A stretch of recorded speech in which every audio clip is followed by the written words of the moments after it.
ओम नमो भगवते वासुदेवाय। श्रीमद्भागवत माहात्म्ये अथ चतुर्थोऽध्यायः। सूत उवाच।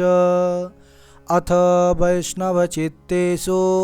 दृष्ट्वा भक्तिम् अलौकिकीं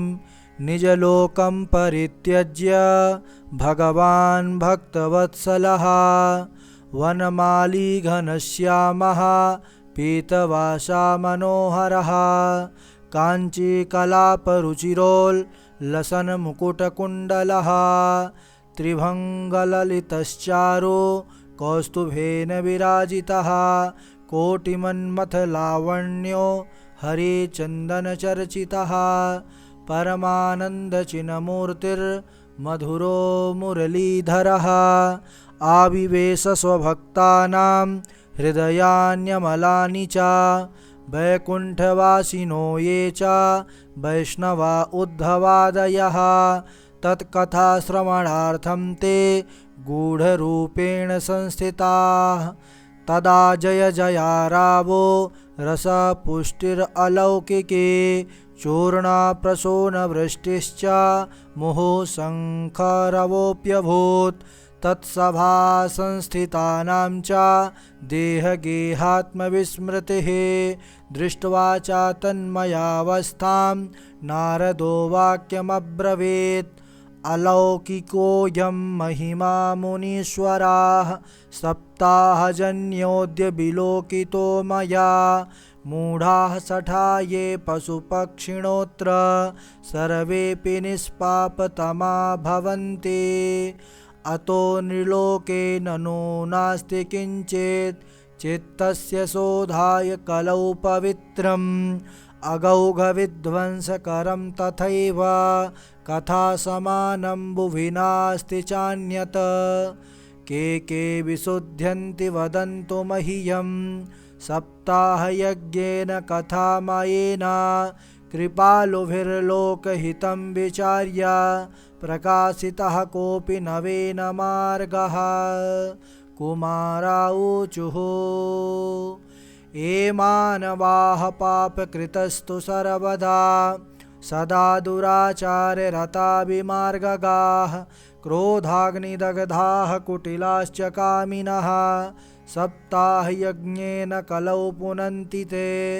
सत्येन हीनाः पितृमातृदूषकाः तृष्णाकुलाश्चाश्रमधर्मवर्जिताः ये दाम्भिका मत्सरिणोऽपि हिंसकाः सप्ताहयज्ञेन कलौ पुनन्ति ते पञ्चोग्रपापाश्छलछदमकारिणः क्रूरा पिशाचा इव निर्दयाश्च ये ब्रह्मस्वपुष्टा व्यभिचारकारिणः सप्ताहयज्ञेन कलौ पुनन्ति ते कायेन वाचा मनसा पिपातकं नित्यं प्रकुर्वन्ति शठाहटेन ये परस्वपुष्टा मलिना दुराशयाः सप्ताहयज्ञेन कलौ पुनन्ति ते अत्र ते कीर्तयिष्याम इतिहासपुरातनं यस्य श्रवणमात्रेण पापहानिः प्रजायते तुङ्गभद्रातटे पूर्वम् अभूतपत्तनमुत्तमं यत्र वर्णा स्वधर्मेण सत्यसत्कर्म तत्पराः आत्मदेवः पुरे तस्मिन् सर्ववेदविशारदः श्रौतस्मार्तेषु निष्णातो द्वितीव इव भास्करः भिक्षुको वित्तवान् लोके तत्प्रिया धुन्धली स्मृता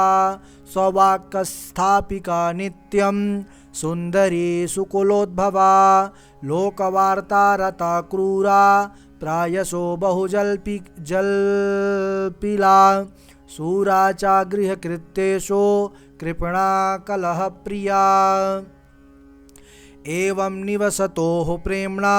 दम्पत्यो रममाणयोः अर्थाः कामास्तयोरासन् न सुखाय गृहादिकं पश्चाद्धर्माः समारब्धास्ताभ्यां सन्तानहेतवे गोभू हिरण्यवांसांसे दीनेभ्यो यच्छतः सदा धनार्थं धर्ममार्गेण ताभ्यां नीतं तथापि च न पुत्रो नापि वा पुत्रे ततश्चिन्तातुरो भृशम् एकदा साधुजो दुःखाद् गृहं त्यक्त्वा वनं गतः मध्याह्ने तृषितो जातस्तडागं समुपेयिवान् पीत्वा जलं निषण्णस्तो प्रजा दुःखेन कर्षितः मुहूर्तादपि तत्रैव सन्न्यासी कश्चिदागतः दृष्ट्वा पीतजलं तं तु विप्रो यातस्तदन्तिकं नत्वा च पादयोस्तस्य निःश्वसन् संस्थितः पुरः यतेरुवाच कथं रोदिसि विप्रत्वं का ते चिन्ता बलीयसे वद त्वं सत्वरं मह्यं स्वस्य दुःखस्य कारणं ब्राह्मण उवाच किं ब्रवीमीरिषे दुःखं पूर्वपापेन सञ्चितं मदीयाः पूर्वजास्तोऽयं कवोष्णामुपभुञ्जते मद्यतं नैव गृह्णन्ति प्रीत्या देवादुजातयः प्रजा दुःखेन शून्योऽहं प्राणास्त्यक्तुम् इहागतः दिग्जीवितं प्रजाहीनं दिग्गृहं च प्रजां विना दिग्धनं च न पत्यस्य दिक्कुलं सन्ततिं विना पाल्यते या मया धेनुः सा वन्ध्या सर्वथा भवेत् यो मया रोपितो वृक्षः सोऽपि वन्ध्यत्वमाश्रयेत् यत्फलं मद्गृहायातं तच्च शीघ्रं विनश्यते निर्भाग्यस्यानपत्यस्य किमतो जीवितेन मे इत्युक्त्वा सारुरोदोच्चैस्तत्पार्श्वं दुःखपीडितः तदा तस्य यतेश्चित्ते करुणाभूद्गरीयसे तद्भालाक्षरमालां च वाचयामास योगवान् सर्वं ज्ञात्वा यतिः पश्चात् विप्रमुचे सविस्तरं यतेरुवाच मुञ्चा ज्ञानं प्रजारूपं बलिष्ठा कर्मणो गतिः विवेकं तु समासाद्य त्यज संसारवासनां शृणु विप्रमया तेद्य प्रारब्धं तो विलोकितम् सप्तजन्मावधि तव पुत्रो नैव च सन्ततेः सगरो दुःखमवापाङ्गः पुरा तथा रे मुञ्चाद्य कुटुम्बासां सन्न्यासे सर्वथा सुखं ब्राह्मण उवाच विवेकेन भवेत् किं मे पुत्रं देहे बलादपे नो चेत् त्यजाम्यहं प्राणास्त्वदग्रे शोकमूर्छितः पुत्रादिसुखहीनोऽयं सन्न्यासः शुष्क एव हि गृहस्थः सरसो लोके पुत्रपौत्रसमन्वितः इति विप्राग्रहं दृष्ट्वा प्राब्रवीत् सा तपोधनः चित्रकेतुर्गतः कष्टं विधिलेखाभिमार्जनात् नायास्यसि सुखं पुत्राद् यथा दैवाहतोद्यमः अतो हठेन युक्तोऽसि ह्यर्थिनं किं वदाम्यहं तस्याग्रहं समालोक्य फलमेकं स दत्तवान् इदं भक्षय पत्न्या त्वं ततः पुत्रो भविष्यते सत्यं शौचं दयादानम् एकभक्तं तु भोजनं वर्षावधि स्त्रिया कार्यं तेन पुत्रोऽति निर्मलः एवमुक्त्वा ययौ योगी विप्रस्तो गृहमागतः पत्न्याः पाणौ फलं दत्त्वा स्वयं यातस्तु कुत्रचित् तरुणी कुटिला तस्या सखग्रे चारुरोदः अहो चिन्ता ममोत्पन्ना फलं चाहं न भक्षये फलभक्षेण गर्भः स्यात् गर्भेणोदरवृद्धिता स्वल्पभक्षं ततो शक्तिर्गृहकार्यं कथं भवेत् दैवाद्धाटी व्रजेद् ग्रामे पलायेद् गर्भणी कथं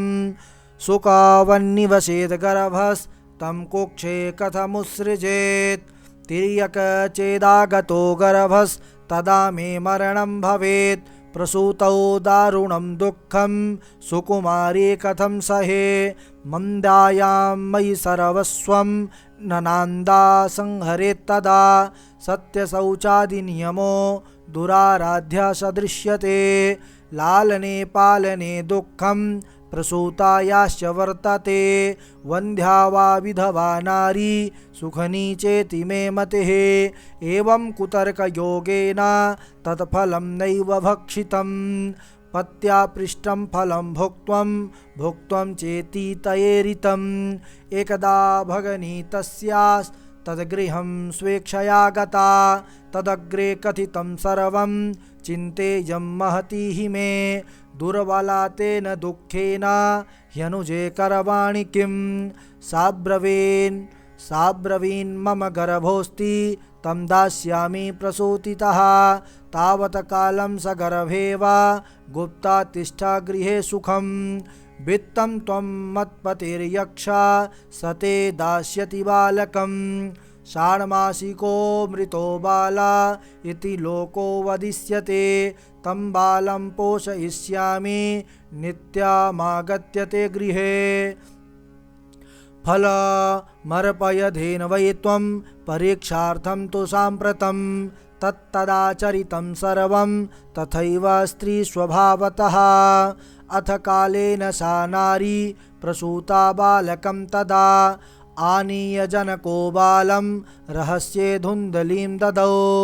तया च कथितं भर्त्रे प्रसूतः सुखमर्भकः लोकस्य सुखमुत्पन्ना मात्मदेव प्रचोदयात् ददौ दानं दुजातिभ्यो जातकर्म विधाय च गीतवादित्रघोषोऽभूत् तद्वारे मङ्गलं बहु भर्तुरग्रे ब्रवीद्वाक्यं स्तन्यं नास्ति कुचे मम अन्यस्तन्येन निर्दुग्धा कथं पुष्णामि बालकं मत्स्वसुश्च प्रसूताय मृतो बालस्तु वर्तते तामाकार्य गृहे रक्षा सातिर्भं पोषयिष्यते पतिना तत्कृतं सर्वं पुत्ररक्षणहेतवे पुत्रस्य दुन्धुकारीति नाम मात्रा प्रतिष्ठितं त्रिमासे निर्गते चाथ साधेनुः सुसुवेर्भकं सर्वाङ्गसुन्दरं दिव्यं निर्मलं कनकप्रभं दृष्ट्वा प्रसन्नो विप्रस्तो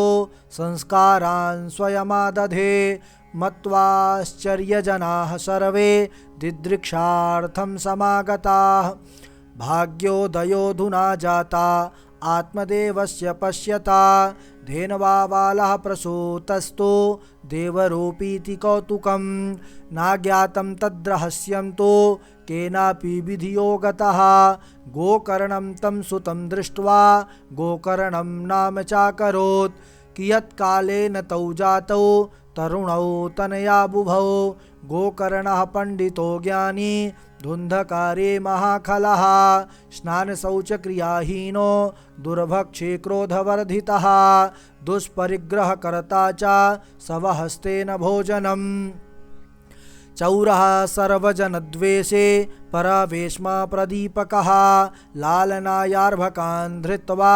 सद्यः कोपेन्यपातयत हिंसकः शस्त्रधारी च दीनान्धानां प्रपीडकः चाण्डालाभिरतो नित्यं पाशहस्तः सुसङ्गतः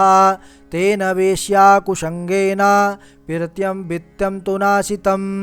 एकदा पितरौ ताड्य पात्राणि स्वयमाहरत तत्पिता कृपणः प्रोक्षैर्धनहीनो रुरोधः वन्धत्वं तु समीचीनं कुपुत्रो दुःखदायकः क्व तिष्ठामि क्व गच्छामि को मे दुःखं व्यपोहयेत् प्राणास्त्यजामि दुःखेन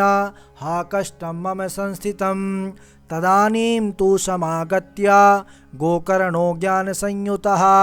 बोधयामास जनकं वैराग्यं परिदर्शयन् असारः खलु संसारो दुःखरूपी विमोहकः सुतः कस्य धनं कस्य स्नेहवान् ज्वलते निशं नाचेन्द्रस्य सुखं किञ्चिन् न सुखं चक्रवर्तिनः सुखमस्ति विरक्तस्य मुनेरेकान्तजीविनः मुञ्चा ज्ञानं प्रजारूपं मोहतो नरके गतिः निपतिष्यति देहोऽयं सर्वं त्यक्त्वा वनं व्रज तद्वाक्यं तोषमाकर्ण्य गन्तुकामः पिता ब्रवीत् किं कर्तव्यं वने तात तत्त्वं वद सविस्तरम् अंधकूपे स्नेहपाशे बद्धः पंगुरहं शठः कर्मणा पतितो नूनं मामुद्धर दयानिधे। गोकर्ण उवाच देहे स्थिमांसरुधिरे भिमतिं त्यजत्वं जायासुतादिषु सदा ममतां विमुञ्च पश्यानिशं जगदिदं क्षणभङ्गनिष्ठं वैराग्यरागरसिको भवभक्तिनिष्ठः धर्मं भजस्व सततं त्यज लोकधर्मान् सेवस्व साधुपुरुषान् जहि कामतृष्णाम् अन्यस्य दोषगुणचिन्तनमाशु मुक्त्वा सेवाकथारसमहो नितरां पिबत्वम् एवं सुतोक्तिवशतोऽपि गृहं विहाय यातो वनं स्थिरमतिर्गतषष्टिवर्षः युक्तो हरेरनुदिनं परिचर्ययाशौ श्रीकृष्णमापनियतं दशमस्य पाठात्। ओम जय जय श्री पद्मपुराणे उत्तरखंडे श्रीमद्भागवत महात्म्ये विप्रमोक्षो नाम चतुर्थोस्तवः। श्रीकृष्णचरणकमलार्पणमस्तु। कृष्णाय वासुदेवाय हरये परमात्मने प्रणतः क्लेशनाशाय गोविंदाय नमो नमः। आशा करते हैं कि आपके लिए यह वीडियो उपयोगी साबित होगा और हम अगले वीडियो पर अगले अध्याय को उच्चारण के साथ श्रवण करेंगे। इस प्रकार भागवत मूल पाठ का संपूर्ण 335 अध्यायों का हम उच्चारण आप लोगों के सामने प्रस्तुत करने का प्रयास कर रहे हैं। अगर वीडियो अच्छा लगा हो तो लाइक करें, कमेंट के माध्यम से अपना भाव दें और